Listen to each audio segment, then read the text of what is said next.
नमस्कार दोस्तों, शिक्षा जगत डिजिटल प्लेटफॉर्म पर आपका स्वागत है। आइए दोस्तों, आज हम लेकर आए हैं आपके लिए एक महत्वपूर्ण अपडेट।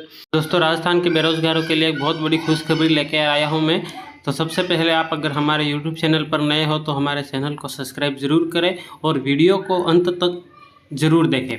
तो सबसे पहले दोस्तों, हम जानते हैं राजस्थान कर्मचारी चयन बोर्ड ने हाल ही में समान पात्रता परीक्षा स्नातक स्तर के लिए ऑनलाइन आवेदन हेतु नोटिफिकेशन जारी कर दिया गया है, जिसमें कर्मचारी चयन बोर्ड द्वारा स्नातक पात्रता परीक्षा में निम्नलिखित भर्तियों को शामिल किया, जिसमें राजस्थान होमगार्ड अधीनस्थ सेवा में प्लाटून कमांडर पद के लिए, राजस्थान अभियांत्रिकी अधीनस्थ सिंचाई सेवा में जिलेदार व पटवारी के लिए, राजस्थान अधीनस्थ लेखा सेवा में कनिष्ठ लेखागार के लिए, राजस्थान राजस्व लेखा अधीनस्थ सेवा में तहसील राजस्व लेखागार के लिए और राजस्थान महिला अधिकारिता अधीनस्थ सेवा में प्रवेशक महिला अधिकारिता तथा राजस्थान एकीकृत बाल विकास अधीनस्थ सेवा में पर्यवेक्षक के लिए तथा राजस्थान कारागार अधीनस्थ सेवा में उप जेलर और राजस्थान समाज कल्याण अधीनस्थ सेवा में छात्रावास अधीक्षक ग्रेड सेकंड तथा राजस्थान राजस्व भू अभिलेख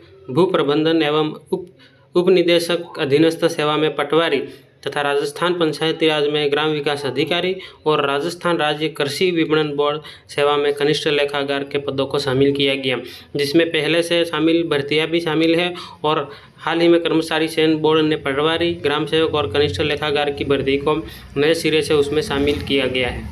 तो आपको विदित होगा दोस्तों कि सबसे पहले इस पात्रता परीक्षा में शामिल होने के लिए हमें SSO ID बनानी पड़ेगी और SSO ID जिनके बनी हुई है तो SSO ID के माध्यम से पहले तो वन टाइम रजिस्ट्रेशन करना पड़ेगा और वन टाइम रजिस्ट्रेशन हम ई मित्र या CSC के माध्यम से जमा करवा सकते हैं और सामान्य वर्ग के लिए वन टाइम रजिस्ट्रेशन का शुल्क 600 रुपये रहेगा और SC ST और OBC के विद्यार्थियों के लिए तथा दिव्यांग व महिला अभ्यर्थियों के लिए 400 रुपये का शुल्क जमा करवाना होगा। इसके बाद में हम वन टाइम रजिस्ट्रेशन करने के बाद ही इस पात्रता परीक्षा के लिए ऑनलाइन आवेदन कर सकते हैं, अन्यथा वन टाइम रजिस्ट्रेशन जब तक नहीं होगा आप इसके लिए ऑनलाइन आवेदन नहीं कर सकते हो। तो सबसे पहले ध्यान रहे कि वन टाइम रजिस्ट्रेशन आपको ध्यान से करना है। वन टाइम रजिस्ट्रेशन एक बार करवाने के बाद पुनः आप बार बार उसमें करेक्शन नहीं कर सकते, इसीलिए आपको इसमें विस्तार से देखकर आराम से वन टाइम रजिस्ट्रेशन पहले करवाना ज़रूरी होगा। और जिन अभ्यर्थियों ने पहले से वन टाइम रजिस्ट्रेशन करवा कर शुल्क जमा करवा दिया है उन्हें दोबारा से शुल्क देना नहीं पड़ेगा।